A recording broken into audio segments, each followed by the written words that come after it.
As primeiras campanhas sobre os computadores pessoais eram os meninos e os homens brincando, e é naquela mesma época que a gente tinha, assim, mulher pilotando fogão, eram bem aquelas campanhas super estereotipadas. É nesse momento que a gente deixa de ter mulheres trabalhando com engenharia, matemática, ciências no geral. Desde muito novinha, a menina tem que estar com o vestido direitinho, o lacinho muito perfeitinho, vai nas festinhas toda direitinha.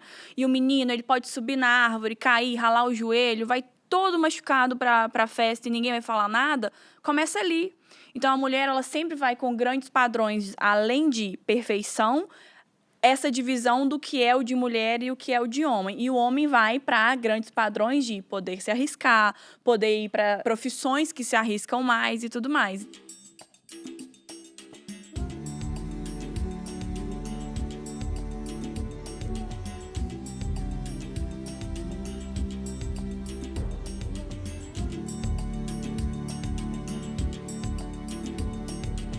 Olá, sejam bem-vindos, bem-vindas e bem-vindes ao Ouça Mais Alto, o podcast de diversidade do Google Cloud. Por que será que existem poucas mulheres no mundo da tecnologia? No mundo todo, somente 11% dos empregos de alta tecnologia são de mulheres. Será que existe algum motivo para isso? Ou será que as mulheres e pessoas com identidades femininas simplesmente não se interessam pela área? Eu sou a Melina Lopes e eu estou aqui com duas grandes mulheres na tecnologia. Amanda Graciano é executiva, partner e head de relacionamentos com corporações na Fisher Venture Builder, além de especialista em inovação, tecnologia, gestão e liderança. Também estamos com a Jennifer Coutinho, que é CEO da Se Candidate Mulher, especialista em liderança e gestão de pessoas e bacharel em administração. Vamos falar sobre mulheres na tecnologia? Sejam bem-vindas. Vocês querem se apresentar rapidinho? Oi, gente, eu sou a Jennifer Coutinho, sou uma mulher parda, tô com os cabelos de lado, visto um blazer vermelho, tô de preto, em geral tô sempre de preto, cordão dourado, acessórios dourados e pratas. Atualmente, estou como CEO e fundadora da Se Candidate Mulher, que é uma startup de impacto social que trabalha ajudando empresas a contratar mais mulheres e mulheres a conseguirem os seus empregos. Eu sou a Amanda Graciano, mineira. Hoje esse papo é com mineiras. Sou uma mulher negra, tenho cabelos cacheados, curtos, um blackzinho. Hoje eu estou como head de relações corporativas na Fisher, onde eu também sou sócia. E aí eu sou responsável por liderar o movimento aí no mercado brasileiro de repensar os negócios e criar novas possibilidades de negócio. Mas, além disso, eu escrevo em pelo menos uns 3 veículos do mercado brasileiro sobre inovação e tecnologia e como que a gente pode repensar tudo isso. Aí, se quiserem saber um pouco mais, pode jogar num site aí de busca muito famoso. Coloca a Amanda Graciano, que eu acho que vocês vão achar perfil no LinkedIn e em muitas outras plataformas também. Eu queria começar um pouco pelo começo e perguntar para vocês têm uma formação que não é de tecnologia. Como foi para vocês esse primeiro momento de se interessar pela tecnologia? Boa pergunta. Sabe que eu acho que eu nunca parei para pensar assim. Provavelmente deve ter sido porque os meus pais tiveram a capacidade de criar filhos muito criativos. Então, todo mundo lá em casa fez mais para ocupar a criança, claramente, mas a gente fez muitas coisas para além da escola, assim, sempre que possível, né? Então, eu acho que pode ter vindo um pouco disso e de pensar como que eu ia conseguir usar a minha formação em economia em outras coisas. Eu lembro de falar muito em casa que eu não queria ficar sentada atrás da cadeira, assim, esperando que o mundo se resolvesse. Eu acho que foi nesse meio do caminho. Mas, assim, você vai andando e o caminho vai vindo também, né? Se a gente estava pensando, eu falei, putz, eu acho que... Não sei, de repente eu percebi, já estava aqui fazendo esse tanto de coisa e o dia 100% imerso em tecnologia. Mas economia, a parte de estatística tem muita programação. Então, uma tela preta, assim, com códigos, eu consigo entender uma boa parte das coisas, porque é estatística... Tem muitas coisas que você usa código, né? Você programa para você rodar alguns modelos estatísticos. Então... Tem uma Mas eu acho ligação. que tem uma ligaçãozinha. Mas eu acho que essa parte da criatividade, poder fazer ligações não óbvias lá na infância, sem dúvida nenhuma, teve impacto bastante aqui. Eu acho que o fato da criança curiosa ajuda muito. Eu acho que o que me atraiu muito no mundo da tecnologia foi o dinamismo, a novidade. Eu também não fui uma pessoa que, na minha infância, tive muito acesso a esse tipo de coisa. Eu tive uma criação muito simples, mas eu venho do mundo de negócios. Então, eu sou formada em administração, querendo ou não, seja em tecnologia ou em outras coisas, são negócios.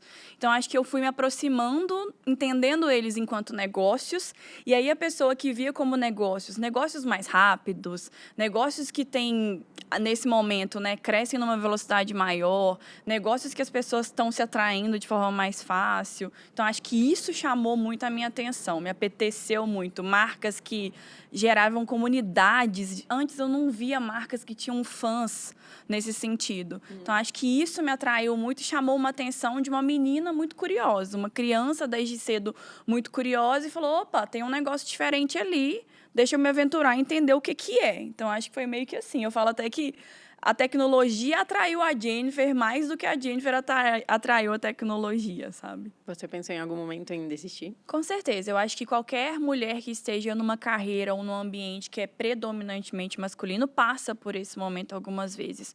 Houveram dias que foram mais difíceis, só que eu acho que quando você vê a oportunidade, quando você vê que é para lá que as coisas estão evoluindo, que o mundo está indo, ou você entende que você vai passar por alguns desafios e, quem sabe, vai ser menos difícil para quem está atrás, ou você vai ficar sentada assistindo essa evolução acontecer. Então, houveram esses momentos, acho que até hoje ainda existem alguns momentos, mas eu acho que o que faz a gente não desistir, no meu caso, pelo menos, é quando eu lembro o porquê que eu estou fazendo tudo isso. E aí, todo dia, renova essa energia de continuar nesse ambiente. Olha, se fosse um tempo atrás, eu ia falar assim, pelo menos uma vez por semana. E eu acho que tem alguns motivos, né? Eu sou uma mulher negra, então, assim, para fazer qualquer coisa nesse país, eu talvez pensaria em desistir, assim. Principalmente no mercado, que além dele ser muito masculino, ele é branco, é de pessoas ricas. Às vezes as pessoas perguntam, como é que é? Qual que é a diferença? Aí eu falo, não sei, porque eu sempre fui uma pessoa negra, eu não sei qual que é a diferença. Me parece que é muito mais legal do outro lado, mas eu não sei se é tão mais legal, assim, né? E toda a minha carreira, e pensa, eu tenho uma carreira zero óbvia, para qualquer ser humano. Para uma mulher negra, então, parece que é tipo, nossa, como é que ela deu conta? Então, sempre tem esse desafio, principalmente com o que eu me proponho a fazer hoje, que é estar no meio do caminho, né? Ser a ponte. O mundo que eu imagino que vai ser construído e que eu acredito, se eu não estiver lá e se mais pessoas precisas comigo não estiverem lá, a gente vai morrer, a gente não vai estar aqui. E não é nem no subemprego, assim, não vai dar mesmo. Então, é desafiador. Eu já pensei em desistir 1 milhão de vezes. Hoje, menos. É um pouco do porquê a gente está fazendo aqui. Mas é porque eu acredito muito nessa possibilidade de mundo, de coisas legais que podem acontecer, sabe? Mas, no final das contas, eu acredito muito no mundo que é possível ser criado. E aí, eu me proponho a ser ponte nesse mundo, mesmo tendo uma carreira que não é tão óbvia, que se fosse até um homem, ela já não seria tão óbvia. Propondo a promover esses diálogos, ser de fato a ponte, porque eu acho que esse mundo que a gente precisa construir tem que ter todo mundo mesmo, senão não vai dar muito certo. Hoje em dia, assim, a gente falou um pouquinho sobre a sua trajetória no mercado de tecnologia.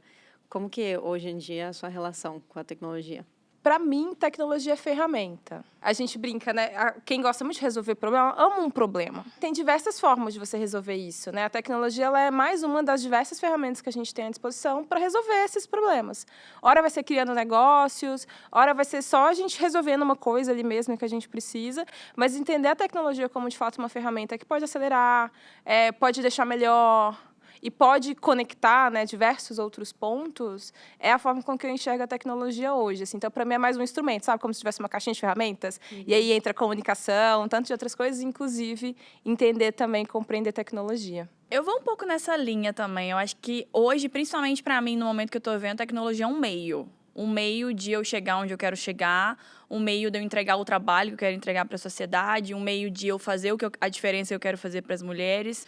E olhando na ótica pessoal, eu também acho que ela é um meio, né? Ela facilita muitas coisas na minha vida hoje. Quando eu vou para o interior, né? Eu sou do interior de Minas Gerais. A minha família fala, inclusive, que eu sou viciada em tecnologia, porque aqui em São Paulo tudo se resolve, né? E aí tem aplicativo para tudo e tem não sei o que lá. E eu chego lá em Viçosa, mas vamos pedir... Mas que pedir o quê, Jennifer? Nossa, mas vamos pedir... Que o quê, Jennifer? Não tem aplicativo de mobilidade aqui. Não tem essas coisas aqui, sabe? Mas, enfim, de forma geral, eu acho que ela é um meio. E é um meio que, se a gente sabe usar bem, se a gente sabe usar os artifícios, porque tudo tem um lado bom e um lado ruim, eu acho que ele consegue levar a gente para lugares que a gente antes achava, inclusive, que eram inalcançáveis, assim. E, Jane, eu queria te perguntar agora sobre o seu empreendimento, que se chama Se Candidata Mulher. Ou Se Candidate Mulher. Por que não tem Se Candidate Homem?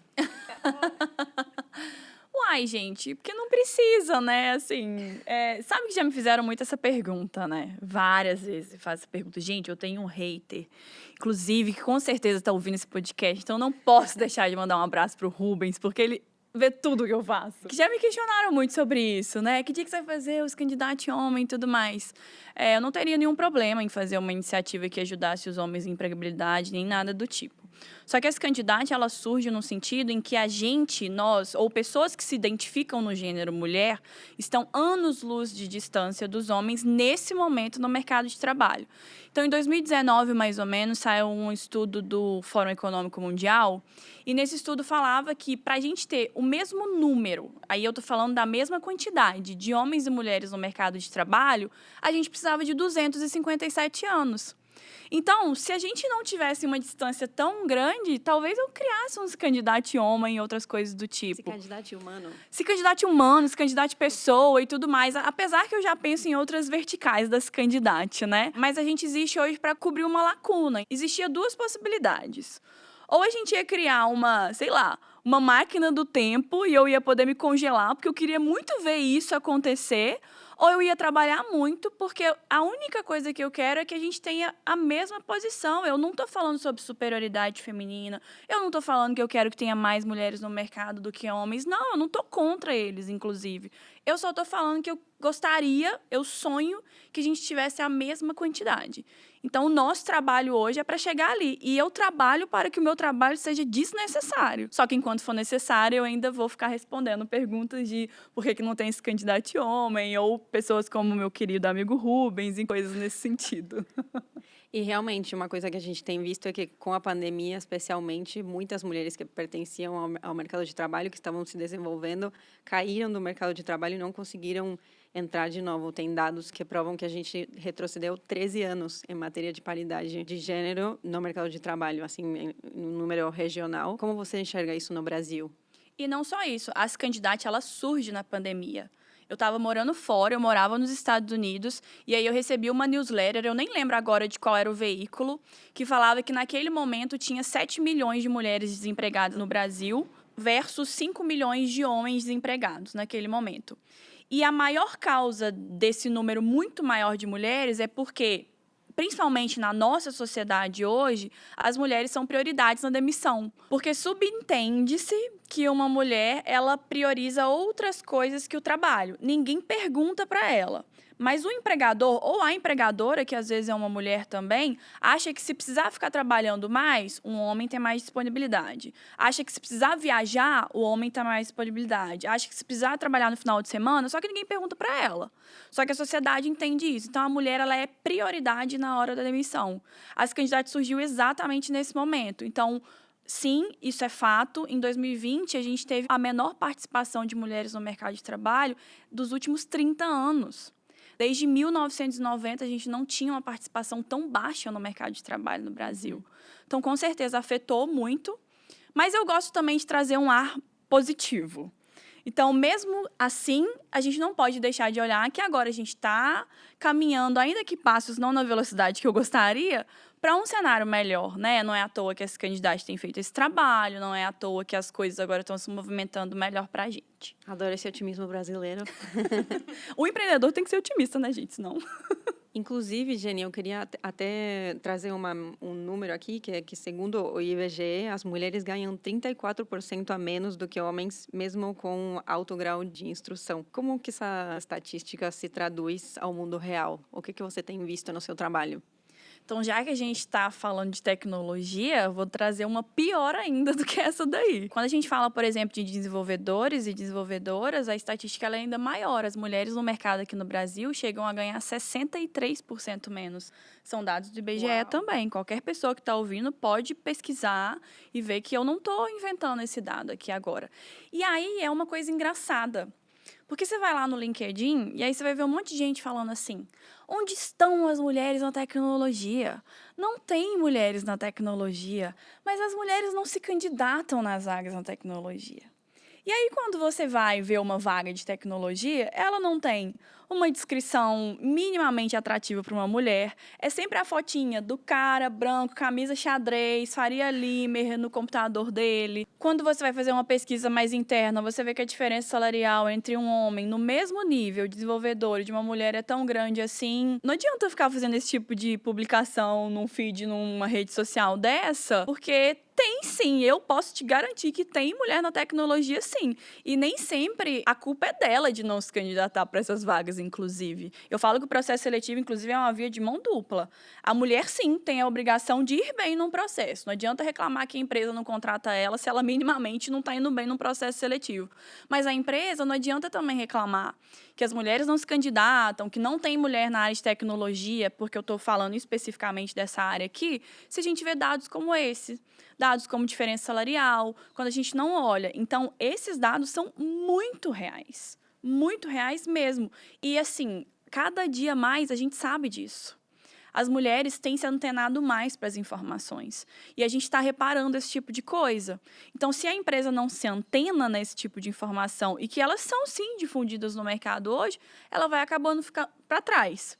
Por um lado otimista também, que é bom ver, essas informações cada vez estão mais públicas. Então, se você é mulher e está ouvindo, né, esse podcast também, o que você pode fazer? Se você está se candidatando numa vaga e você sabe que existe uma diferença salarial tão grande assim, conversa com as pessoas da empresa, adiciona nas redes sociais, pesquisa sobre a empresa, porque já existem empresas que não têm diferenças tão grandes assim mais. E acho que uma dica também para quem estiver pensando em empregar é que muitas vezes a gente acha que mulheres ganham menos porque para o mesmo trabalho a gente assigna um menor valor. E muitas vezes o que acontece é que as mulheres entram na empresa num nível abaixo pela mesma experiência que homens que entram com um nível acima nas empresas. Então, pensar um pouco isso também. Não é apenas pelo escopo do trabalho, senão é como as pessoas são, digamos, leveled quando elas entram nas empresas. Então, isso para quem estiver empregando e estiver ouvindo também, acho que é uma forma de começar a pensar nessas questões. Não sei se foi esse ouvido da Jennifer, mas, por exemplo, se você empregou uma pessoa, quantas vezes você empregou o homem e deu tudo errado? Assim, não é que você está sendo legal porque você está abrindo... eu vou contratar pessoas que são diferentes do padrão que eu estou acostumado. Mas é tão comum a gente contratar o seu padrão ali, homens brancos. Quantas vezes deu errado? Quantas vezes você precisava de colocar uma pessoa na vaga e você colocou a pessoa, não deu conta, ela não conseguiu o tempo suficiente. Sim. Ali. Eu vou ter que registra o que destoa mais. E como a gente está acostumado a ver menos mulheres... Então, assim, é só você fazer um pouco diferente do que você sempre faz. Não é que vai ser tão, diferente. É importante também ter esse contraponto. Assim, não é que você está ajudando, é só que você está aumentando a sua possibilidade de ter colaboradores e colaboradoras incríveis na sua empresa, se você deixar de ter um viés. Inclusive, eu queria deixar uma dica para você que está nos ouvindo e quer saber um pouco mais sobre como deixar os processos de seleção mais inclusivos. Então, dá uma olhada no segundo episódio da primeira temporada do Ouça Mais Alto, que a gente conversou com especialistas de RH sobre isso. Amanda, tem uma pergunta agora para você, para conversar um pouco sobre como que tem sido historicamente o lugar das mulheres no mercado de tecnologia. A gente sabe que, historicamente, o campo da tecnologia era um lugar onde muitas mulheres participavam antes. A gente sabe, por exemplo, de muitas mulheres, inclusive muitas delas negras, que faziam os cálculos necessários para as viagens da NASA. Katherine Johnson é uma das mulheres, até para vocês pesquisarem também. A gente sabe que esse lugar das mulheres foi mudando, né? A primeira turma de Ciências da Computação formada na USP em 1974 tinha 20 alunos e 14 eram mulheres.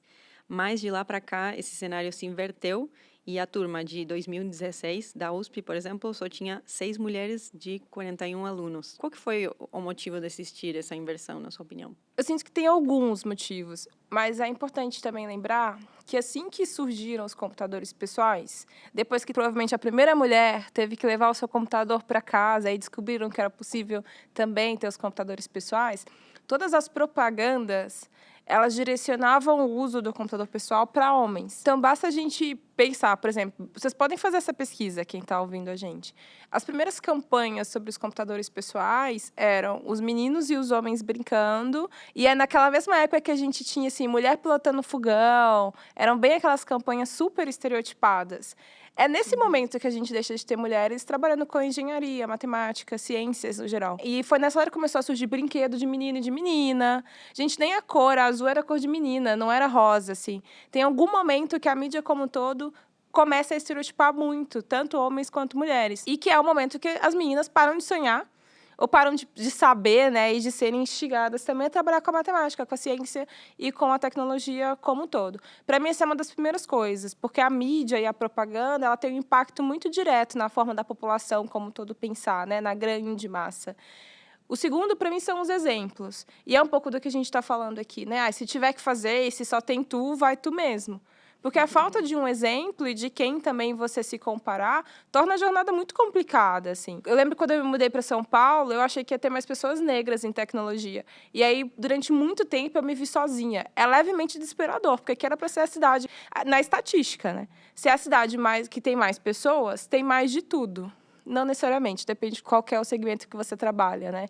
E aí eu tive esse impacto. Mas a partir do momento que eu comecei a ver mais mulheres executivas, mais pessoas negras executivas, ainda que não fosse no meu mercado, eu comecei a perceber que dava. Que importante ter referências, né? Super. Que tenha uma massa crítica, que não seja apenas uma pessoa, inclusive. Você não viu apenas uma pessoa negra ou uma mulher, você viu várias, e isso foi o que também te estimulou a pensar que esse podia ser seu lugar também. Total. E eu acho que vale falar que a jornada de uma pessoa no mercado de trabalho começa muito antes de iniciar uma jornada no mercado de trabalho. A partir do momento que você pensa que a mulher hoje, pelo menos nos dias de hoje, ou meados dos anos 60 para cá, pelo menos tem mudado um pouco. Desde muito novinha, a menina tem que estar com um vestido direitinho, lacinho muito perfeitinho, vai nas festinhas toda direitinha. E o menino, ele pode subir na árvore, cair, ralar o joelho, vai todo machucado para a festa e ninguém vai falar nada. Começa ali.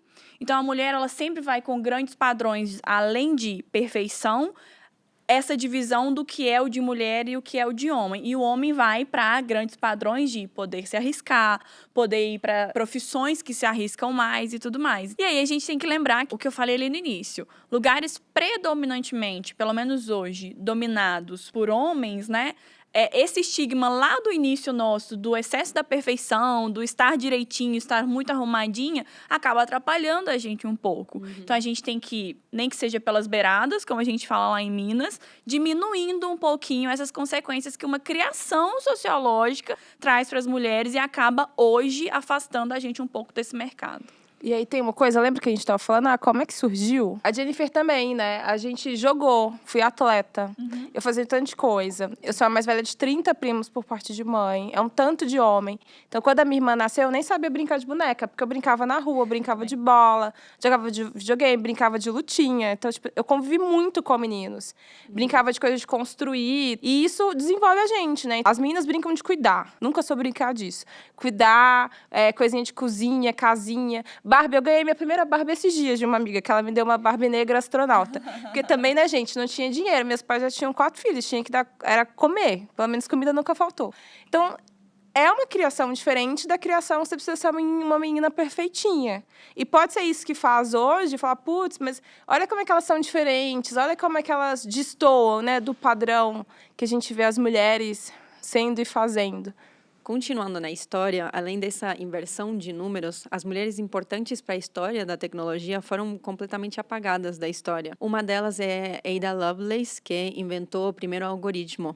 Mas não vemos quase nada sobre ela. E, por outro lado, a gente vê muitas histórias de homens que estão sendo relembrados. Alan Turing, por exemplo, foi um homem muito importante para a computação e até hoje ouvimos falar sobre ele com homenagens e até filmes. Eu me pergunto um pouco como que a gente pode resgatar, né, as memórias dessas mulheres que fizeram história e que colaboraram tanto com os descobrimentos que a gente tem na tecnologia. A Ada, ela foi o primeiro ser humano que criou um código, né, um algoritmo, assim. Para mim, passam por algumas coisas. Uma, à medida que a gente tem mais mulheres e mais pessoas diversas assumindo posições de liderança e podendo construir as narrativas, elas já partem de lugares diferentes, assim. Então, por exemplo, eu até consigo entender, com muito esforço, não aceitar, mas entender que como a gente tem mais homens em posição de liderança, é muito natural para eles construírem essas narrativas com eles enquanto protagonistas. E aí, por consequência, acabando apagando as mulheres, enfim, todas as outras pessoas que não se parecem com eles. E para mim tem um pouco disso, assim, se a gente tem mulheres CEOs como a Jennifer, ou pessoas como eu, mulheres negras liderando, falando de dinheiro e de criação de negócios que tem muito valor e que criam valor, e a narrativa vem de uma mulher negra, naturalmente vai ser diferente. Então, para mim, passa muito por a gente deixar que as pessoas contem a história pelo ponto de vista delas, sabe? Na primeira pessoa. Na primeira pessoa. É muito difícil, assim. O mundo ele não foi construído por um tipo de gente só, né?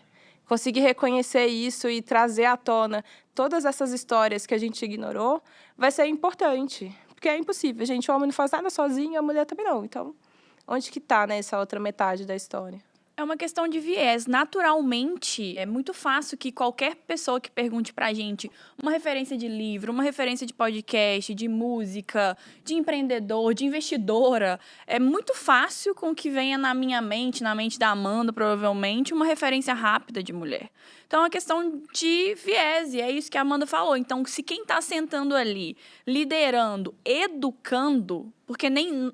essa pessoa é quem educa o mercado também. É quem educa não só o aluno que está numa faculdade de engenharia, ou de tecnologia, ou de programação, mas é a pessoa que educa o mercado. Então, é quem lidera a empresa, quem contrata e tudo mais.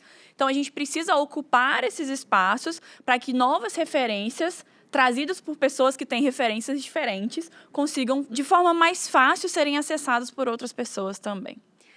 Antes de continuar o nosso papo por aqui, gostaria de ouvir as nossas mulheres que trabalham no Google sobre como elas se enxergam no mercado de tecnologia. Vamos para a roda de conversa.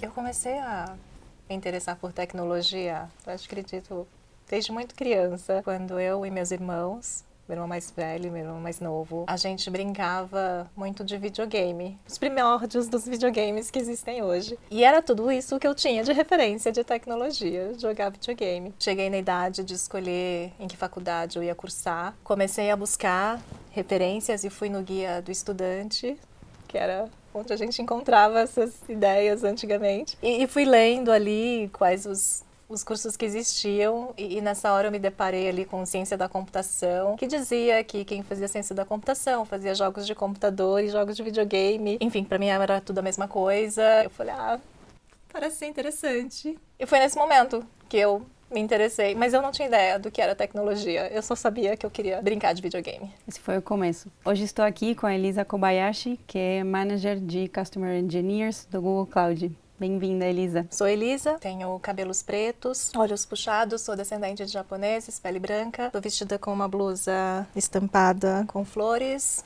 e uma calça azul marinho. Você começou um pouquinho falando sobre como que foi escolher seu curso, né? Uma vez que você quis entrar para a faculdade para estudar tecnologia, as ciências da computação. Você sabia que você iria ser uma minoria quando você entrasse como mulher nesse curso? Não fazia ideia. Mas eu descobri no primeiro dia de aula. E como que foi? A gente entrou uma turma de 50 alunos. Dos 50 alunos, 45 eram homens, 5 eram mulheres. Nossa. Das 5 mulheres, 4 eram descendentes de japoneses como eu. Como você enxerga essa questão racial ali? Curioso também nessa época da faculdade, né? Eu lembro que estava vestibulando ali, fazendo o cursinho, etc. E eu ouvia muito e via, inclusive, escrito nos lugares que para entrar na faculdade, para entrar na USP, você tinha que matar um japonês. Então era algo bastante complicado. Eu disse, gente, eu só estou querendo entrar numa faculdade, assim como qualquer outra pessoa, né? E assim, pensando na sua identidade, já aconteceu de alguém ter desconsiderado as suas ideias ou seu trabalho pelo fato de você ser mulher ou pensando nesse recorte racial? Tiveram algumas situações. Acho que uma que me marcou muito foi uma vez em que estava trabalhando como pré-vendas dentro de uma oportunidade. Eu tinha preparado um material para um cliente para demonstrar a nossa solução e mostrar como a gente atendia aquele cliente da melhor forma. Então eu estava na expectativa de participar de uma reunião importante que a gente tem com esse cliente. No momento que diretor de vendas na época veio falar com a gente, ele falou assim, Elis, assim, eu quero que você vá com a gente, porque você é mulher, o nosso cliente vai ficar mais tranquilo tendo uma mulher na sala. Foi absurdamente frustrante para mim, porque... E todo o trabalho que eu tinha feito não era importante. Situações como essas, você percebe que... Decepcionam a gente, né? Bastante.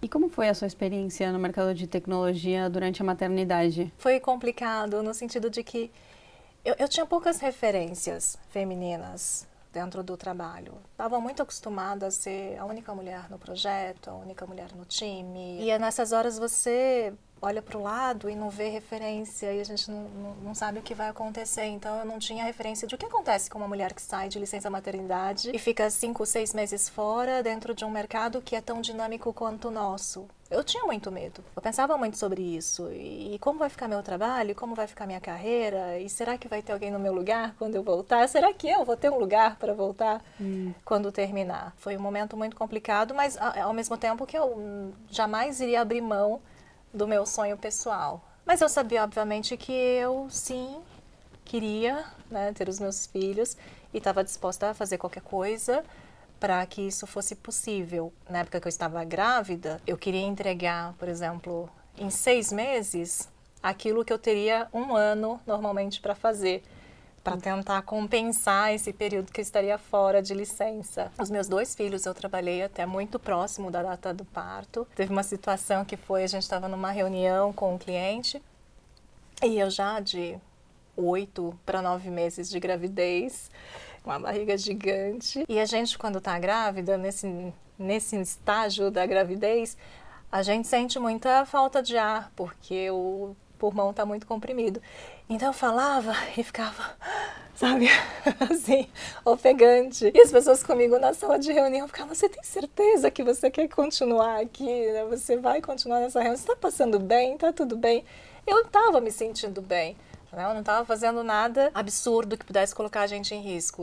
Meu bebê não era isso. Mas também eu estava muito preocupada com essa questão. Uma cobrança, né? Uma autocobrança, sabe? De querer entregar, de querer fazer o que fosse possível para adiantar e poder ter um momento de licença maternidade com um mínimo de tranquilidade. E de lá para cá, você acha que tem melhorado alguma coisa desde a sua primeira gravidez, nesse momento da sua carreira até agora, para as mulheres de hoje que estão nesse momento?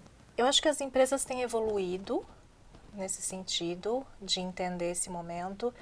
Eu vejo empresas adotando a questão de licença paternidade de uma forma mais igual entre homens e mulheres, né? Países que adotam esse tipo de sistema de licença paternidade maior. E eu acredito que isso faz com que as pessoas reflitam mais. Ou seja, não é só uma preocupação das mulheres, o que vai acontecer com a carreira delas. Os homens também começam a entender que a gente tem esse tipo de preocupação, né? Se a gente vai ter um lugar para voltar quando a gente voltar da licença. E o que você acha que falta, assim, se a gente quiser dar alguns conselhos para pessoas que querem gerar mais equidade de gênero no ambiente de trabalho que eles estão, o que a gente precisaria fazer? Acho que antes de mais nada, empatia, né? A gente precisa entender, se colocar no lugar realmente das pessoas, das mulheres, no caso, entender que a gente passa por algumas dificuldades, a gente passa por cenários diferentes.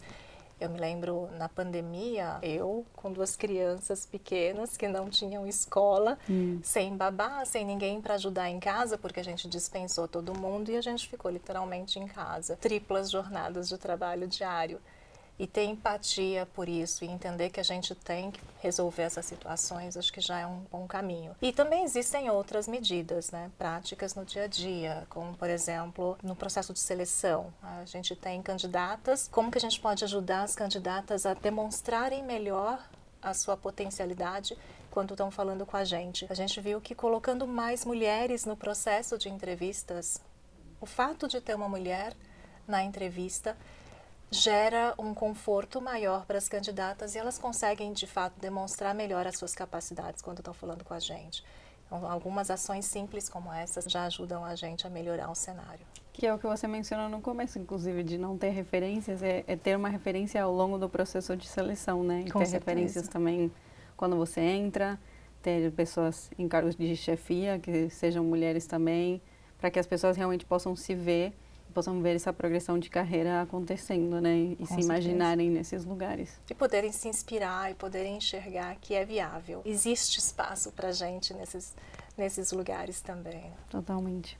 Muito obrigada, Elisa, pelo tempo hoje no Ouça Mais Alto. Eu que agradeço, Melo. Obrigada. Depois desse papo incrível, estamos de volta com a Amanda e com a Jennifer. A barreira que muitas mulheres e pessoas com identidades femininas enfrentam faz parte do pensamento de diversas pessoas que as áreas mais tecnológicas não são de interesse das mulheres. Então, eu queria conversar um pouquinho com vocês sobre isso. Eu estou vendo que vocês já estão rindo.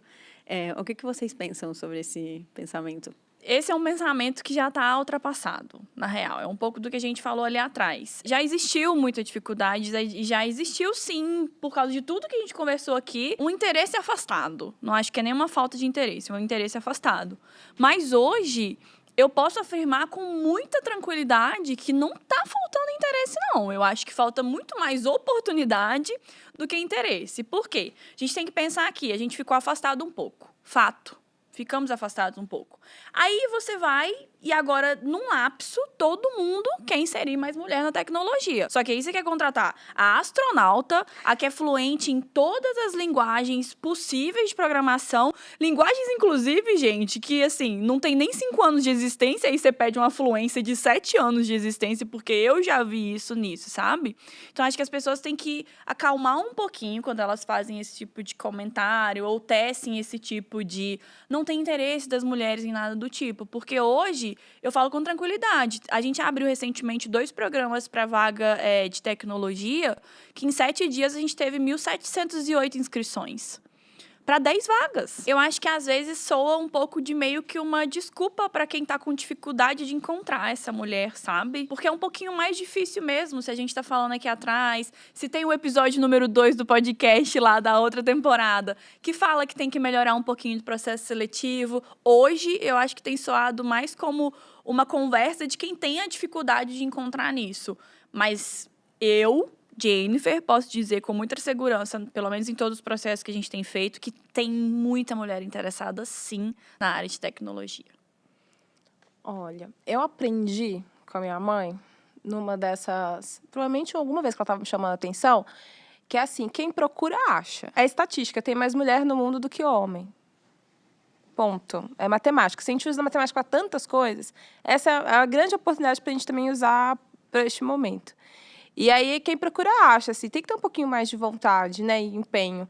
E é a mesma lógica que a gente estava falando antes. É tão comum, mesmo que as pessoas não tenham 7 anos na linguagem que nem 7 anos tem, e a gente dá também essa oportunidade para os homens entrarem, qual que está sendo o problema de você dar oportunidade para as mulheres também participarem, né? Pelo menos as mulheres que estão à minha volta, estão todas, inclusive, super interessadas em participar da construção desse mundo. Passou da hora que a mulher ela não era protagonista, né? Ela era muito passiva nessa jornada. Porque o nosso país teve um pouco disso, né? A mulher não podia várias coisas, tinha que pedir permissão, não podia estudar, mas já passou, assim. Acho que agora a gente tem uma massa crítica que, inclusive, participa ativamente da construção do nosso país. E quanto mais oportunidades a gente dá, e eu acho que, às vezes, dar oportunidade não é nem se esforçar, assim, é só não atrapalhar. Se você só não ficar colocando problema e pesando também, né? Então, mas será que você vai dar conta mesmo? Nossa, a Jennifer é CEO. Nossa, mas será? Nossa, mas será? Só não atrapalhar. A gente consegue fazer muitas outras coisas, né? Essa coisa de que mulher concorre com mulher, não sei, deve ser na realidade dessa galera, né? Na realidade dos homens que estão tentando reforçar um estereótipo que já não cabe mais. Esse estereótipo ele já não existe mais. A revolução ela é feminina, né? Tá escrito, várias pessoas já estão falando isso e é um pouco do movimento desse tempo. Então, eu acho que é não atrapalhar e procurar de verdade, assim, com esforço. Não é só escrever, a gente quer mulheres. Não, pergunta aí as mulheres da sua vida. Pergunta, todo mundo conhece pelo menos uma pessoa que tem identidade feminina, não tenho dúvida. E aí essas pessoas vão se conectando e é possível encontrar gente que pode fazer quase tudo no mercado de tecnologia. Com o nosso papo até agora, conseguimos ter uma ideia geral de como está o mercado de tecnologia para mulheres. Mas agora eu quero perguntar sobre mulheres não brancas, mulheres negras, indígenas, mulheres que são racializadas na América Latina, especificamente no Brasil, e entender um pouco melhor esse recorte, né? A gente sabe que pessoas, e especialmente mulheres que são racializadas na nossa região, enfrentam outros desafios. Antes da gente falar da tecnologia, a gente tem que falar de contexto histórico. Acho que numa das perguntas a Amanda falou um pouco disso. Eu não sei se as pessoas que estão ouvindo sabem disso, mas, por exemplo, aqui no Brasil, até 1962, a mulher precisava de autorização para trabalhar. E aí aqui a gente abre um parênteses gigantesco, porque eu estou falando da mulher branca, né? Não estou falando da mulher negra aqui nesse caso. Então, a gente já entra tardiamente no mercado. 1962, gente, é 60 anos atrás. Então, acho que a gente já tem que começar a pensar num fator histórico, porque quando a gente não sabe disso ou não tem essa informação, talvez a gente fique com aquilo de, isso é bobagem, por que a gente está batendo esse papo? Mas quando a gente começa a juntar as informações, a gente fala, caramba, só tem 60 anos que as mulheres podem trabalhar sem autorização do marido. Então, acho que começa um pouco disso. Quando a gente vai entrando em grupos que são subrepresentados, porque nenhum desses grupos são minoria. Eu acho que isso é importante de ser falado, porque muita gente fala, vamos trabalhar grupo minorizado. Não são grupos que são minorias, são subrepresentados dentro das organizações. As questões são piores, né? Então, vale pensar aqui, se para essa mulher branca, aqui o mercado vê, né, de forma mais fácil, andando na rua e tudo mais, já foi difícil. Imagina quando a gente começa a somar outros critérios nesse sentido. Então, a negra, a mulher que é negra e mãe, ou a mulher que é branca e LGBTQIAP+, e outras coisas nesse sentido. Sempre as prioridades ou os pesos vão ficando mais difíceis, né? Quando a gente fala especificamente da mulher negra, que eu acho que inclusive a Amanda deve entrar mais nessa pauta, existe uma pirâmide de contratação, quem nunca tiver visto isso pode olhar aqui. O homem branco ele é sempre priorizado na contratação, depois vem a mulher branca, depois vem o homem negro, e lá na base dessa pirâmide de contratação está a mulher negra. Então, é óbvio que elas são mais afetadas, e quanto mais e aqui a gente não está falando nem da indígena e tudo mais, quanto mais subrepresentado o grupo mais difícil fica a entrada dessa pessoa no mercado. Acho que voltando na parte da história, as mulheres não podiam votar, tudo bem, mas vale lembrar que, sei lá, quando é porque eu acho que a abolição não rolou. Mas, vamos dizer lá, historicamente, dizem que rolou a abolição da escravatura dia 13 de maio de 88, sei lá, 1800 e alguma coisa. Mas não rolou, não foi um fato. Quando teve a abolição da escravidão no Brasil, ali a gente tinha pressões comerciais, tinham várias coisas acontecendo naquele momento. Mas o que de fato ocorreu foi, vocês que são pessoas negras que foram escravizadas, vocês não são mais propriedade. Boa sorte. Foi isso que aconteceu. Depois a gente tem na nossa história de país vários momentos em que as leis proibiram as pessoas negras de terem acesso. Então as pessoas negras não podiam estudar. Então era difícil também você ter um trabalho de muito valor agregado, né? Porque uma parte desse valor agregado ele vem da formação, vem da educação. Então essas pessoas demoraram muito até algum tipo de acesso que possibilitasse a gente sair de subempregos para ir para empregos que você vai ganhar muito dinheiro porque você estudou aquilo, aquela outra coisa. Que é algo extremamente recente no nosso país. Talvez, assim, eu possa estar sendo um pouco forçada, mas eu acredito que nos últimos 20 anos a gente vê uma entrada muito maior de pessoas negras na educação superior, tendo acesso ao básico do básico. A gente tem uma população brasileira que é majoritariamente negra, que é analfabeta. Ainda, pleno 2022, a gente está discutindo se vai dar ou não terra indígena para quem era dono da terra, né? Eu tenho uma amiga que ela fala assim, você sabe o que é Ibirapuera, Jacarepaguá, Tatuapé, né, Caetés, que é nome de ruas e cidades. Tem um parque aqui em São Paulo. Vocês, por acaso, estão sabendo o que essas palavras querem dizer? Porque está tão intrínseco no nosso dia a dia, de certa forma, na nossa cultura, e a gente desconhece. O quanto, né, de vocês que estão ouvindo conhecem pessoas indígenas. Não de tipo, já vi no livro ou sigo nas redes sociais. Conhece, que trabalha com o que você faz. Que não precisa ser necessariamente tecnologia, né? Mas a galera vai dar rolê final de ano e vai para o Alter do Chão e acha lindo, mas tem uma comunidade indígena forte, super forte lá. Eu acho que entender um pouco do Brasil e descobrir onde que a gente precisa resolver os problemas passa também por entender a nossa história. E a história do Brasil ela é meio mal contada, né? Tem pelo menos mais umas 5 versões dos vários fatos e que a gente desconhece. Então, hoje a gente vive um momento em que é possível a gente ter conversas como essa, porque tem mais mulheres na liderança, porque mais mulheres estudaram. E, de fato, gente, para a gente estar onde a gente está, nós três, a gente estudou provavelmente muito mais do que vários dos nossos pares, já sabendo dessas barreiras, né? Então, passa um pouco por discutir isso. Acho que a gente está chegando no momento, quando se fala mais de ESG e tantas outras questões, é que o mundo que a gente precisa construir, ele não vai dar mais para ser um mundo construído em cima de uma história só, em cima de uma perspectiva muito eurocentrada, América do Norte, assim. Muitos estudos, até mesmo de vários economistas, dizem que o próximo pico de grande revolução tecnológica é na África subsaariana. Vocês sabem que a África tem 53 países, né? Não é um país só. Então, são 53 nações, povos completamente diferentes, com histórias completamente diferentes. Se você não sabe do que eu estou falando, você vai perder o bonde da próxima revolução tecnológica. E lá tem pessoas brancas também, no continente africano, não tem só negro, tem negro de cabelo liso, enfim, tem diversos povos, né? Conhecer um pouco da história, acho que impacta diretamente como que a gente vai fazendo e provocando essas mudanças. Além de raça, temos também interseccionalidades com gênero e com sexualidade. Mulheres que são LGBTQIAP+, também têm maior dificuldade de entrar em uma carreira de tecnologia. Então, eu queria conversar um pouquinho com vocês sobre como vocês enxergam como essa comunidade pode ser incluída também na tecnologia. Para mim, tem uma perspectiva de negócio que é assim, se você não está pronta ou pronto para fazer esse tipo de mudança, esteja tranquilo que seu negócio vai deixar de existir. E tá tudo bem, isso também é uma possibilidade de escolha sua. Mas se você não quiser reinventar o seu negócio e trazer mais pessoas diferentes para que seu negócio sobreviva, ter perspectivas diferentes das pessoas que têm diversos tipos de trajetórias e de vida, é o que vai manter seu negócio sobrevivendo. Agora, mas eu não quero, porque eu não gosto de gente assim, assim, assado. Tudo bem, boa sorte, então, que seu negócio sobreviva ou não. E isso também é você fazendo as suas escolhas, né? Reaprender, entender como é que esse mundo está mudando. Tem muitas outras gerações vindo aí, as pessoas querem outras coisas, elas querem participar do mercado de trabalho, elas querem construir. Eu brinco que as empresas, elas são uma resposta do que a sociedade precisa, né? Então, na hora que a Jennifer também fala, eu quero que o meu negócio deixe de existir, é porque lá na frente os problemas, a gente espera que sejam outros. Assim como esse desafio da gente incluir mais pessoas no mercado de trabalho, a gente também espera que ele seja ultrapassado, né? Vamos esperar, vai faltar comida, vai faltar água, tem um tanto de outras coisas para a gente resolver. Então, pense assim, o seu negócio existe para resolver algum problema, alguma dor, qualquer negócio. Nem que a gente tenha inventado essa demanda. Existe para isso.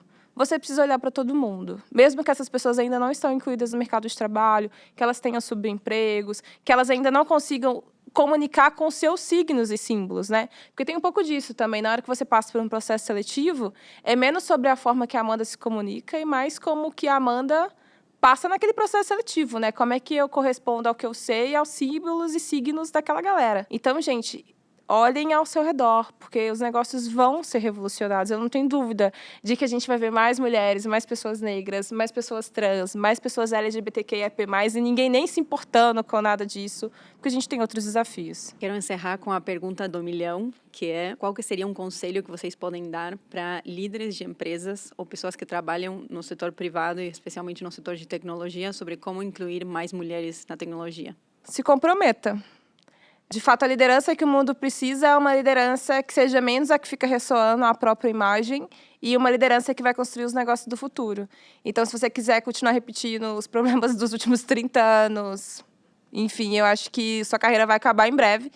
E estou sendo super direta nesse sentido, então se comprometa, forme as pessoas boas não vão roubar o seu lugar, elas vão, de fato, te ajudar a construir os novos negócios, ou manter a perpetuidade do negócio que está criando, né? Toda empresa que já existe há mais de 100 anos, ela precisa se reinventar, e está na hora que as lideranças desse mercado inteiro se reinventem, e isso certamente vai passar por ter mais diversidade, ter mais inovação nos negócios. Não adianta querer resultados diferentes com as mesmas ações. Então, eu acho que se de fato você quer ter mais lideranças femininas dentro da organização, inserir mais mulheres, a gente precisa começar a agir de fato e ver isso como uma estratégia de negócio, não como uma ação social. Então, coloque isso na estratégia, coloque isso na meta, porque se não tiver na meta, não vai ser sua prioridade. E a gente precisa olhar para isso na meta, para não cair na hora do aperto e tudo mais. Colocou na meta, entenda o caminho, entenda o como. Se você não consegue fazer isso sozinho, busque instituições que conseguem te ajudar. Se você não está conseguindo agora na liderança, forme novas lideranças, mas coloque na meta. Muito obrigada pela participação no Ouço Mais Alto, Amanda Graciano e Jennifer Coutinho. Gina, foi um prazer. Amei bater esse papo. Ai, gente, sempre muito bom estar assim, bater esse papo com a Amanda. Obrigada pelo convite. Estamos juntas. E muito obrigada a você que escutou até aqui. Até o próximo episódio do Ouça Mais Alto.